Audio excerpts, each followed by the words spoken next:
It was a tense morning in Tarrant County, Texas, on December 13, 2024. Police had just learned that a woman escaped after being held hostage for 4 days, slipping out from a white Dodge Caravan parked outside a Walmart in Westworth Village. You know, in the 911 call, she's crying, she's upset. Police say she told the call taker that she was being held hostage by a man inside the store, but she was able to escape his white van and also go inside. Moments later, that same van was spotted speeding through a Lowe's parking lot near Highway 183. Officers closed in, but the driver, 52-year-old Reginald Jameson, had no plans of stopping. 8051, Adam Zebra George, 8051, here at 990. Going southbound. 990, 183, going southbound, copy.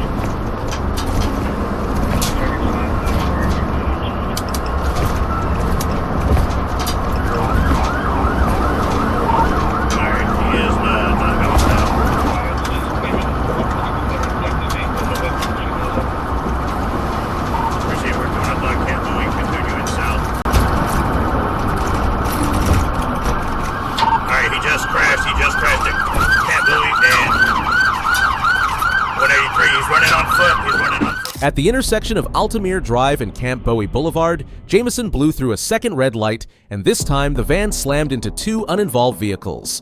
He jumped out in a desperate attempt to evade the police. Southbound.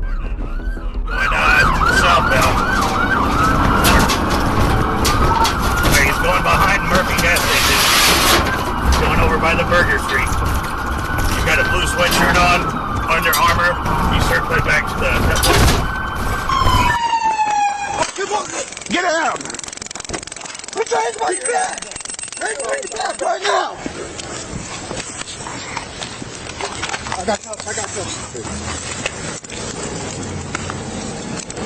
this. One of the drivers involved in the crash suffered minor injuries, while the other walked away unharmed.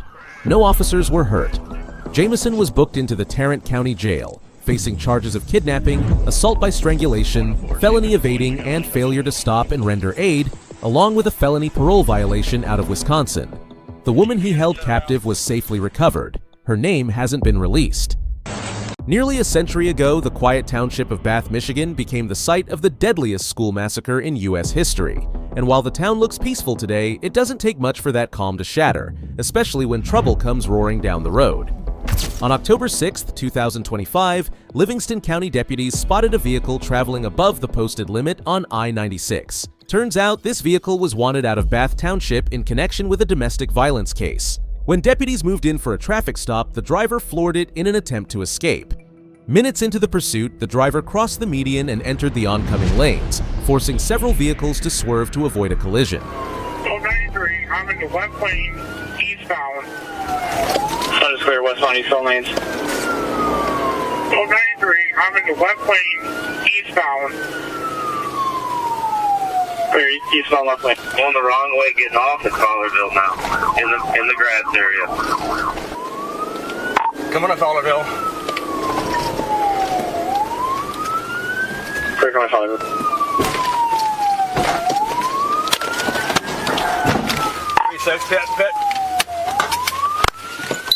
Pit. As the chase neared another turnaround, the deputy made his move, executing a pit maneuver that spun the SUV out near the ramp. The vehicle came to rest near a gas station in Fowlerville. The driver kept making gestures, but by then, the deputy's patience had worn thin. Confirming pit. Hands up! Hands up! Hands up! Hands up! Hands up! Turn around, hands up! Hands up! Got him? Get down! Hand on the ground! On the ground! Roll over! The suspect was handed over to Bath Township Police for the domestic violence case, and fortunately, no injuries were reported. Authorities have not yet released the driver's identity. On October 2, 2025, Trooper First Class Bird was patrolling Interstate 630 in Little Rock, Arkansas, when a black Dodge Charger came roaring up from behind, doing well over 100 miles per hour in a 60 zone. The trooper slowed to set up a stop, but the driver began mirroring his every move. Then, before he could act, the Charger suddenly whipped a U-turn behind him and sped straight into oncoming traffic. That's when the trooper turned around and initiated the pursuit. The Charger raced down John Barrow at nearly 90 in a 35, blew through a red light at Markham, and kept going north toward Rodney Parham. It's going, continuing across Markham, continuing across Markham on the, come on, cars, on the Brookside of Rodney Parham. It continued weaving through traffic until it turned onto Serenity Drive, where Trooper Bird lost sight of the car and called off the pursuit for safety. Not long after, Corporal Ben Ibarra spotted the same Charger up ahead on Markham Street. He moved in, trying to make a stop, but the driver took off again.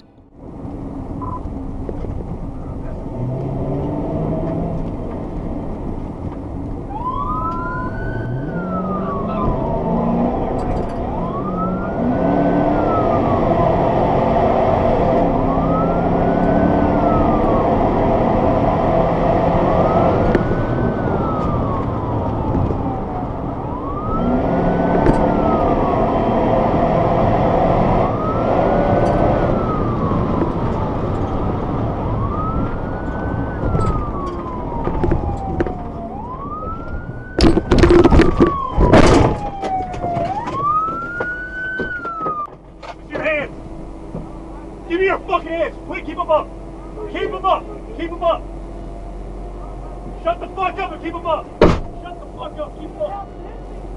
I'm going to. If you don't fucking shut the... Despite putting countless drivers at risk on the highway, the suspect, later identified as Willie Smith IV, still thought he was in control. But what he didn't realize was that he'd be getting a dose of humiliation from the troopers, who at this point were done putting up with his shenanigans. We got one gun point. Our bone and fingers was the 976.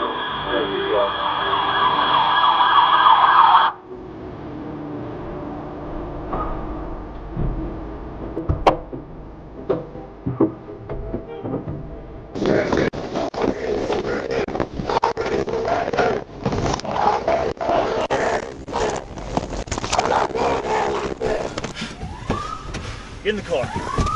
Get in the car. Once cuffed and in the back seat, Smith kept it going, kicking the door, tearing at the camera wiring, and even pulling parts of the patrol car's headliner loose. After a quick medical check at Baptist Health Little Rock, Smith was booked into the Pulaski County Jail on charges of fleeing, resisting arrest, criminal mischief, reckless driving, wrong-way driving, speeding, and failure to stop at a red light.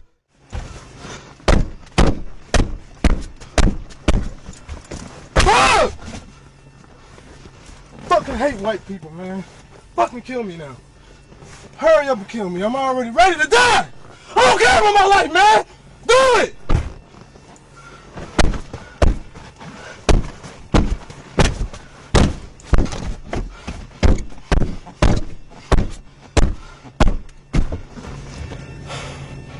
Late to work now. Late to fucking work. Lost my fucking job. Fuck it. Look, I didn't tear shit else up. I should have broke some more stuff in here. Y'all got the money to go and replace it. You'll be alright. It'll be fixable. I busted a U-turn because I already knew I was in trouble. I didn't want to be late to go to work, and I can't really risk to take no more tickets. I ain't even from here. I'm from Memphis. What now? I'm from Memphis. My wallet is in the car, but I was on the phone with my mom and dad. Okay. On November 11th, 2024, Trooper Paget had just stopped along Interstate 40 in St. Francis County, Arkansas, to help a driver with a flat tire on a boat trailer. But just a few miles away, things were escalating fast. A deputy had gotten into a struggle with Michael Barnes, who managed to steal the deputy's taser, jump into a Chevy Avalanche with fake Tennessee plates, and take off down the interstate. When Paget heard the call, he quickly joined in the pursuit. St.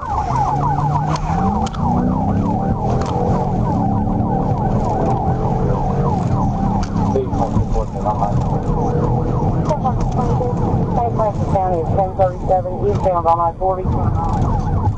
Day 13, get on at the 256.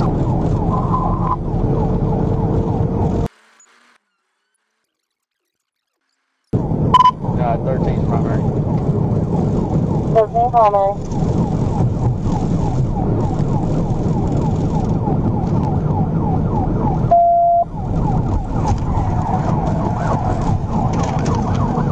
TVI, TVI, TVI. 1016, start 1016. 16. Make sure you go. At the 263-mile marker, Paget made the call, lining up for a TVI that sent the avalanche spinning off the road and into the ditch. Barnes jumped out and tried to run, but the chase didn't last long.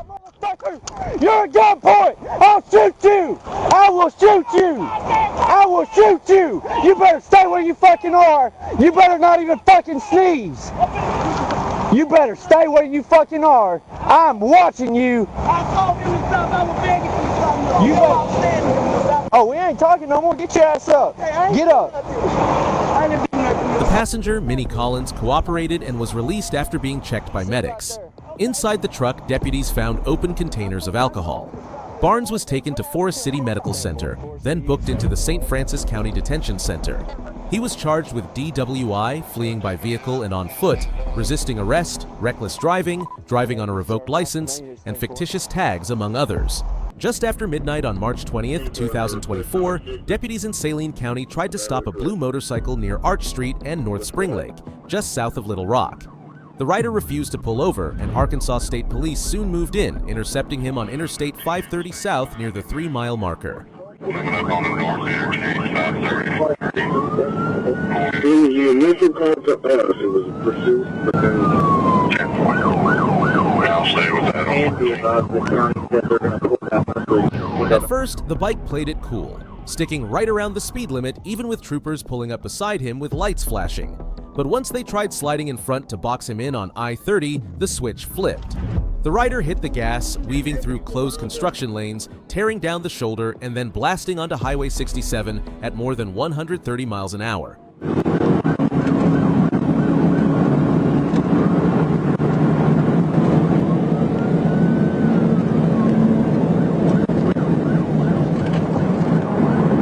In the left lane. We're almost going down right here. We're going to keep that right side shut. Put up on your left. Do not try box in at those 5 speeds. We're doing about 65. You said back up.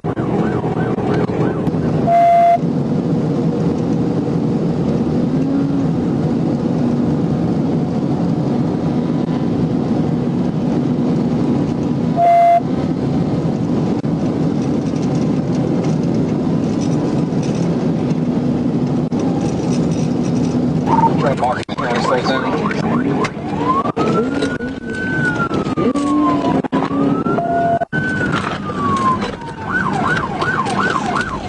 Taking a left. Stop.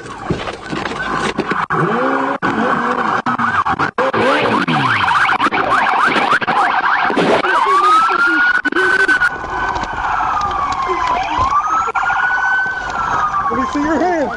Get your hands.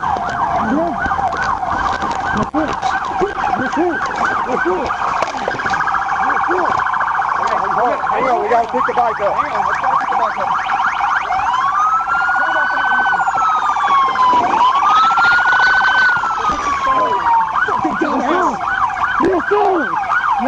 Shut the fuck up! Shut the fuck up! Goddamn siren off!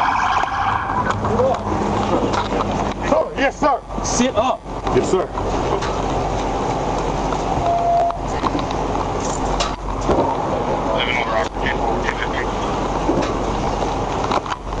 What's your name? Edward Davis. Edward Davis was taken into custody, facing a long list of charges: felony fleeing with extreme indifference, driving on a suspended license, no motorcycle endorsement, no proof of insurance, failure to yield, possession of a controlled substance, and a felony count for furnishing prohibited articles. The funny thing, troopers already knew who he was. Davis had been caught running before, and apparently he hadn't learned his lesson. The last guy that fled in Saline County, you know what he did? 15 years in prison. Guy for that did like 70. Didn't I chase you in the black truck and they pitted you out here on the 440 state police in? You didn't learn your lesson the first time? You got anything on you? Just